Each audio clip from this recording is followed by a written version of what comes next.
And we are back with segment number 2 for today, segment number 3 overall, with our next guest, Kyle Hunter. Kyle, welcome to the podcast. How are you today, bud? Doing well, man. Looking forward to talking some more college football. Absolutely. Glad to have you on. And guys, if you like hot handicappers, Kyle Hunter's your guy. 17-5 his last 22, all sports. So really starting to heat it up here at sportsmemo.com. And if you're checking out, if you type in Hunter40, that's Hunter 40 at checkout, 40% off his weekly all access. I'll also click on the 30-day and 90-day if you want to get a longer, term with his service of 40% off. That's Hunter40 at checkout for the weekly all access service. We got first game up here. Kyle, we got 363-364 Tulane at South Florida. Nice AAC matchup here. 59.5 the total, with USF laying 7.5, mostly sevens actually across the board in Tampa. How do you look to bet Tulane, South Florida, man? Yeah, to me, this is a good spot for one of those bubble burst situations. You've got a USF team that was really never as good as what their record indicated, and they're undefeated. They get in the top 25. Then they lose pretty big to Houston. That was one where I had the over last week, and that worked well. And then I remember on the show I was talking about that game, and I certainly leaned Houston as well. So hopefully some listeners cashed in on that one. But, Houston dominated USF. This USF defense is pretty weak. They're 103rd in the nation in yards per carry allowed. What is Tulane going to do? Tulane's going to run the ball consistently. We know what Tulane is. They run that option offense. Willie Fritz, a good coach. I think this sets up well as a good matchup for them. You know, Tulane would struggle in the passing game, but they probably don't need to throw it too much here. USF also several really close wins against weak teams so far this year. I know they had a hard time with East Carolina. They had a hard time on the road with Tulsa. Definitely should have lost that game. Tulsa has found a way to lose some games that they shouldn't have lost, and that was one of them. You know, I would certainly have to play the underdog if I played this game, and I have to say I do like this one a good amount. This is one that could end up making my card. I think that, this is a Tulane team that comes into this in a good situation. You've got USF in that bubble burst spot, and USF is really just not that good to me. You know, you had some teams get in the top 25. They're not very good here in the last few weeks, and I think USF fits that bill. Kyle, let's head to the Sun Belt. We got Appalachian State, App State here at Coastal Carolina, laying bought up a little bit. App State opened 14, now seeing 15 and a halves in the marketplace, 55.5 the total. How do you look to bet the Mountaineers and Chanticleers here, Kyle? I think this is a harder one to bet because you've got both starting quarterbacks questionable, Zach Thomas and Kilton Anderson. Certainly don't like the unknown of that, so I would wait to see what kind of injury information comes out. Anderson's certainly Coastal Carolina's best quarterback, and Thomas getting injured last weekend certainly hurt App State quite a bit. App State got blown out last week. You could argue that they were going to lose that game whether Thomas was in there or not, the way they played, but certainly he's an important part of their offense. Also, Jalen Moore was their best offensive player before he got injured. He's out for the season at running back. So App State's certainly a good team. They have the much better defense here. Coastal Carolina running the option. They're going to run the ball consistently. App State has a good defensive line. I wouldn't want to lay this many points without knowing that Thomas is going to play. And I will say, too, I think Coastal Carolina is a well-coached team. Now that they have their coach back, Joe Moglia, this year, they've been quite a bit better this season. So I would say this is a stay-away game for me. And Kyle, you bring up App State losing, I believe that was last Thursday against Georgia Southern, and you were alluding to them losing anyway if Zach Thomas didn't get injured, and I agree with you. I just Georgia State was going to win on that night. They were already on their way when he went down, he went down pretty early, right? Was that in the first quarter, I believe? Yeah, he went down early. They weren't playing too well even when he went down, but yeah. It was early. Yeah, and the backup actually came in and played fairly well. I know he had, 2 interceptions? I believe they were both tipped passes, though. So as far as handicapping the backup quarterback, I guess both teams' backup quarterbacks, you're kind of just viewing this as a wash, huh, and just kind of stay away? Yeah, I think Coastal Carolina's backups have had more time, so, that might benefit them. Kilton Anderson's been out for a little while, missed quite a bit this year, so Coastal might have the edge on that in that aspect. I will say App State's backup played decent there. Thomas is a good player, and like I said, I think it hurts them quite a bit that they're already without their star running back, Jalen Moore. If Thomas doesn't play here, I would lean to Coastal Carolina, but without knowing, I couldn't bet this game. And what about, both quarterbacks kind of out, Jalen Moore out on App State? You mentioned App State's defense is really good, which I am in total agreement with you. We're seeing a total as high as, 56 now? Heritage showing 57. Do you think this could be an under look as well? Yeah, under is my lean here on the total, I would say. It obviously depends more on whether Thomas plays. I think if Thomas plays, App State will be able to score a decent amount here on Coastal Carolina. This Coastal defense is pretty weak. They've given up a lot of big plays this year. If Thomas is out, I certainly like the under here. So it's something to keep in mind. Neither team plays that fast, and Coastal Carolina is going to eat up the clock, slowly moving down the field. Good stuff there, Kyle. We got BYU at Boise State. This is a night game, 10 p.m. Eastern, 7 p.m. Pacific kick. BYU catching 13 here in Boise, 55.5 the total on the blue turf. I'm surprised at Boise State so far this year. I thought their defense would be really good, and their offense has been better than I thought they would be, and their defense has been worse than I thought they would be. They've turned into a high-scoring team. They've had a lot of high-scoring games. You look at BYU, they're the total opposite. BYU's defense is pretty decent. Their offense has been really weak all year. Boise State's allowed a lot of big plays this year, 20 plays of 30 yards or more allowed. Very rare for a team like Boise State to be giving up that many big plays. But on the other side here, BYU not at all a big play offense, only 9 plays of 30 yards or more. I don't trust BYU's offense enough here. Boise State has not been very good ATS at home the last few years. You remember years ago when it was Chris Peterson, and back in that era, Boise State was just unbeatable ATS at home for a while. Lately, they've been burning money here at home, and I think that's why this number has gone from 14.5 down to 13. Having said that, at this point, it makes me lean Boise State. I think that Boise State's offense is just too explosive compared to BYU's offense. If I was playing this game, I'd have to lay the points. Kyle, let's move out even more out west. We got San Diego State involved at New Mexico. Looks like SDSU laying 10.5 on the highway, 47.5 the total in Albuquerque. Yeah, the first thing I want to point out about this game is San Diego State was involved in a very misleading game on Saturday night against Nevada. San Diego State dominated that game. They had about 150 yards more. They had 2 turnovers. Nevada had none. That ended up being the difference. Nevada held on to win there by, I think it was 4 points. So San Diego State played better than what it looks like if you look at just the final score. And I think that's something important to point out for listeners. Make sure you dig deeper and look for those misleading finals, because that can give you some value going the next week. New Mexico coming off a really poor performance. I know Utah State's good, but what was the score? Like 52-5 at halftime, something in that range. It was really ugly, and San Diego State, I just trust this team a lot more than I trust New Mexico.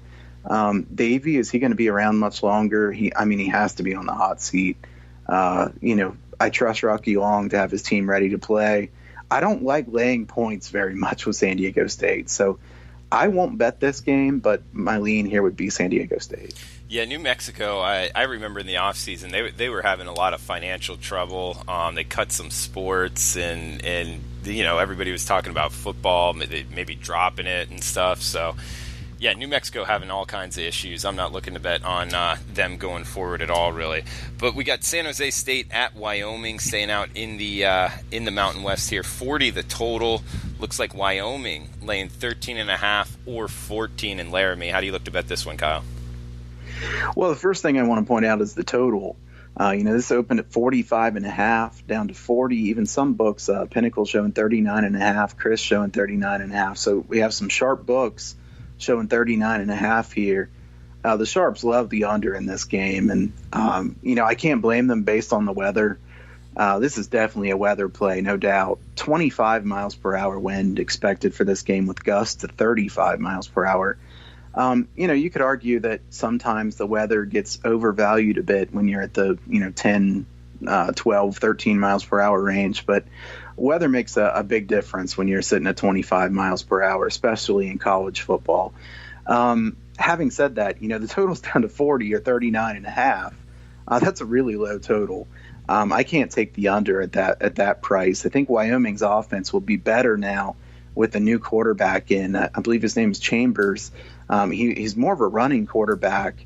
They had the other freshman in who was throwing the ball around, but was only completing 50% of his passes and had more interceptions than touchdowns. This Wyoming offense has been really bad all year. I think they will improve. And, initially I thought that I'd want to play the over possibly at the number this low, but I can't play the over with that kind of weather. I think it's gotten too low for me to play the under as well. San Jose State coming off a rare win last week. Catching this many points with a total like this, it's certainly tempting to take the points with San Jose State. However, I will say when it's that windy, you better be able to run the football. San Jose State is dead last out of 130 teams in the country at yards per carry. So hard game to bet here. I think I would stay away from this one. Yeah, it's always a tricky handicap when you throw that kind of weather, and I guess the worst rushing team in the nation involved. We got 373, 374 Cal at Washington State.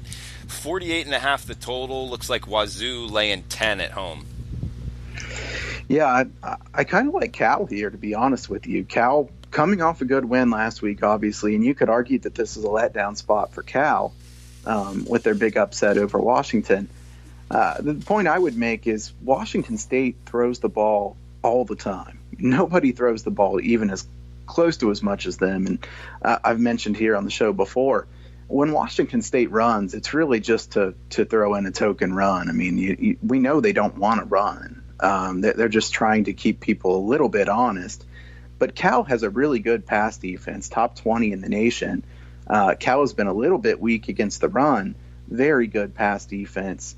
I think Cal matches up pretty well with Washington State. And also Washington State, I mean, they have played a lot of games in a row that were really big. You could say that this is a big letdown spot for Washington State as well. Listen, Minshew's been amazing for Washington State. He certainly deserves some Heisman talk. And I underestimated Washington State in the preseason. I'll be fair and say that. I did not realize they were going to be this good. I think Cal, though, is better than their record would indicate. Big turnover problems throughout the course of the season. They've got a new quarterback in that can run the ball more. The strength of the defense, like I said, is the secondary. I think it makes them a tricky opponent. We have a pretty low total here. I would lean toward Cal. Kyle, what are your overall thoughts on Gardner Minshew in the Heisman Trophy? You think he's got a shot? I think it's going to be hard for anybody other than Tua to win it. Maybe if Alabama loses a game, it gives somebody else a chance. But I think Tua's got the inside track. I will say, hopefully Gardner Minshew starts getting talked about a little bit more to where he'd at least be one of the finalists. Yeah, I mean, I would think so. He's throwing the ball around. You're right. Tua's the front runner. But, it's football. Anything can happen. He had that knee issue. Who knows? He goes down. Gardner Minshew, and we were just talking about it with Teddy, that mustache he's sporting, that's not going to hurt, as far as marketing goes, right? Right. But let's move down the card here. We got Marshall at Southern Miss. Looks like the Thundering Herd laying 3 on the road. 47 the total down here in Southern Miss. I like Marshall here. I would lay the points with them. Southern Miss has played a really, really weak schedule so far this year. About the weakest schedule of any Division I team so far this season. It's not necessarily that Marshall's played a really tough schedule, but it's been tougher than what Southern Miss has played. And I also think here the key for me, Marshall with a really good defense. Marshall, I think, the best defense in this conference. Strong defensive line. I think they'll get pressure on Southern Miss. Southern Miss has been trying to throw the ball more this year. Their quarterback has thrown quite a few interceptions, Abraham, for Southern Miss. And I think he could have some trouble again here because I think Marshall's defensive line has the edge on Southern Miss's offensive line. And given that, I think 3 points is a fair number to be laying with the better defense and a team that, should be plenty motivated. I don't see any reason that Marshall wouldn't be ready to play this game. I think Marshall's just the more talented team, and laying only 3 points, I think that's a pretty good price. Kyle, let's move on down the card here, heading to the Sun Belt. We got Georgia Southern heading to Louisiana Monroe, 7.5. Georgia Southern's laying on the road, 59.5 the total. Yeah, this total's been bet up really quickly. 54 up to 59.5. Even Chris showing 60.5 right now. So certainly some sharps on the over in this one. As far as the total, I would say Monroe I view as an over team. Georgia Southern I view as an under team. So I wouldn't be very interested in betting the total here. Georgia Southern takes a lot of time off the clock. They're the slowest paced team in the country. Monroe, a terrible defense. So I imagine Georgia Southern will be able to run the ball pretty well on them here. But at the same time, I don't know that Georgia Southern's defense will be able to stop Monroe either. I think my slight lean here on the side would be toward Monroe. Georgia Southern coming off that really nice win against App State. Maybe a little bit of a letdown spot here, a spot where they're feeling fat and happy. They're feeling pretty good about themselves. So I would lean toward Monroe. Having said that, not a strong lean because Monroe's defense is pretty weak. Yeah, I mean, I looked at the over as well. I don't know if a lot of people are looking at the fact Monroe's had a bye week, so they got 2 weeks to prepare for this option. Right. Not like their defense is very good, but that should help them out a little bit. I think that's also why the number's a little short here with arguably the best team in the Sun Belt. Heading to a defense that has had a rough go of it. But let's head out to the Pac-12. We got Utah at Arizona State. This is a good one. The Utes laying 7 in the desert, and it looks like 56 the total. How would you look to bet the Utes and Sun Devils here, Kyle? If I can real quick, I forgot to mention one thing about Georgia Southern and Monroe that I had in my notes here, and I think this is a pretty important one. Georgia Southern is plus 19 in turnover margin, which is first in the country. And I think that should regress to the mean a bit. And I think that's part of the reason that number has come down throughout the course of the week. Utah, Arizona State, Utah's hitting another level of late. To me, this looks like the best team in the Pac-12 right now. A really good defense, strong in the trenches as always. I think Whittingham's an underrated coach. I really like him as a coach. Arizona State, a team that they've been up and down this year. They were in a good spot last weekend because of USC not having their quarterback. Give them credit for the way they played, but certainly that game what probably could have been different if USC had everybody ready to go. To me, I like Utah here. I wouldn't lay 7.5. I would definitely want to get a 7. You certainly want to shop around. This split line here, 7.5. But Utah, the much better team in the trenches, I think that's pretty important in a game like this. So I would lean toward Utah. Yeah, and you mentioned Utah, playing well. When that offense is humming, Kyle, their defense, like you said, under Kyle Whittingham, it's a tough defense to run against or pass against. One of the best defenses, really, not only in the Pac-12 but the country. And with a next level, athlete at the quarterback position, I don't know if he'll play quarterback in the NFL, but he's definitely going to get a look to make a roster in some form or fashion. Tyler Huntley, the running back's really good. Utah's not a team I'm looking to step in front of. I mean, I guess we're on a path for Washington State versus Utah in the Pac-12 championship. Is that the way it's gonna probably unfold here, Kyle? Yeah, I mean, that's what it looks like right now, and they already played this year, and that was a great game. So I'd like to see a game like that, and if that game comes to fruition, I think I would probably lean toward Utah because I think, Utah has gotten stronger and stronger throughout the course of the season. Utah is 5th in the nation in yards per play allowed so far this year at only 4.33. And they've played a pretty tough schedule. So I think this Utah defense is certainly for real. Yeah, is it in Santa Clara or is it back to the home team in the Pac, or the better, I guess, conference record in the Pac-12 host the Pac-12 championship game? Do you know off the top of your head? I know it's been in Santa Clara here recently. I don't know if they've changed it this year or not, but as far as I know, it's in Santa Clara. Well, what would you set that number at? I think Utah would have to be favored there. I would probably put Utah as about a 3-point favorite on a neutral. Yeah, that makes a lot of sense. Okay. I was going to say about 3.5 right there with you. So, yeah, that would be a fun one. That would be a fun Pac-12 championship game. Let's say in the Pac-12, though, we got UCLA at Oregon, 62.5 the total. Looks like the Ducks laying 10.5 in Eugene. You think this number's a little short, Kyle?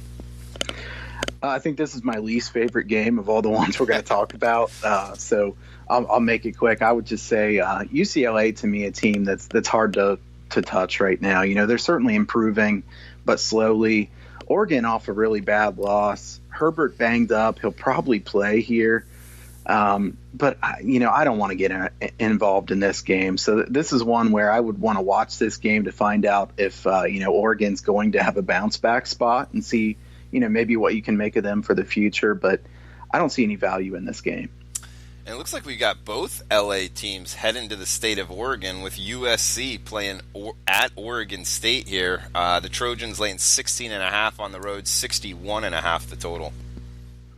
So I think this one's a little bit more interesting in that Oregon State coming off that win over Colorado.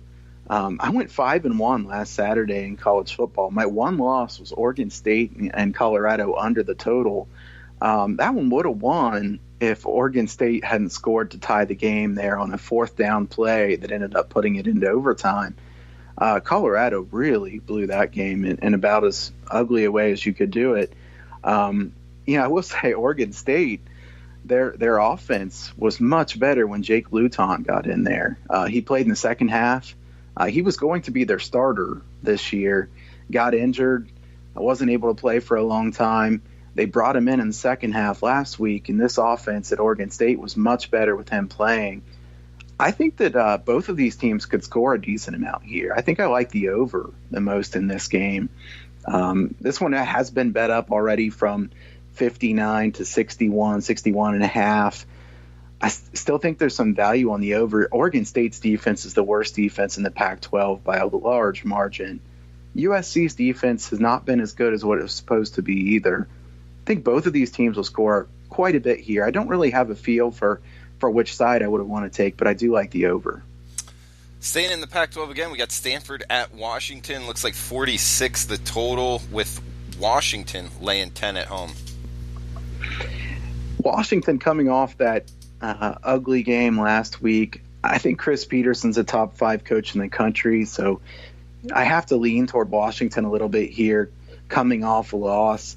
Stanford's a team that I think they're just a little bit overvalued in general this year. Stanford's defense, you remember a few years ago, Stanford had one of the best defenses in the country and that good running game. Now Stanford doesn't have a good running game. I know Bryce Love has been really banged up, and that has a lot to do with it, but their offensive line isn't as good either. And Stanford's defense is pretty weak.